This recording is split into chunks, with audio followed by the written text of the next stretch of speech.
টি-20 এবং ওডিআই সিরিজের পর বর্তমানে টেস্টের সিরিজ নিয়ে ব্যস্ত ভারত এবং সাউথ আফ্রিকা। সম্প্রতি দক্ষিণ আফ্রিকার সেঞ্চুরিয়ানে প্রথম টেস্টে মুখোমুখি হয়েছে দুই প্রতিপক্ষ। প্রথম টেস্টে কে.এল. রাহুলের অসাধারণ সেঞ্চুরির দৌলতে কিছুটা সম্মানজনক স্কোরে পৌঁছায় ভারত, তা না হলে প্রথমেই মেরুদণ্ড ভেঙে যেত ভারতীয় টিমের।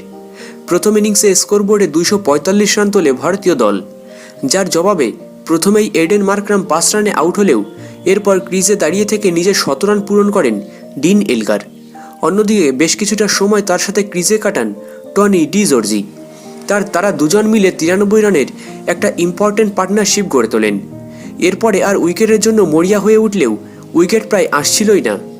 ভারতীয়রা উইকেটের জন্য চিন্তিত হয়ে পড়লেও উইকেট নিতে পারছিলেন না ভারতীয় বোলাররা। এমন এক সময় কালা জাদু পদ্ধতি ব্যবহার করেন বিরাট কোহলি। তিনি উইকেট আসছে না দেখে উইকেটের বেল এদিক ওদিক করে দেন। তারপর 2 বল পরেই আশ্চর্যজনকভাবে উইকেটটি চলে আসে। জাসপ্রীত বুমরার বলে আউট হন টনি ডি জর্জি। বিষয়টি ক্রিকেট জগতের প্রত্যেকের নজর কেড়েছে। যদিও এটি সম্পূর্ণ ভাগ্যের পরীক্ষা করার জন্য করেছিলেন বিরাট কোহলি, কিন্তু ফলাফলও সেই দিকে যাওয়ায় অনেক মানুষ একে ম্যাজিক বা কালা জাদু বলছেন।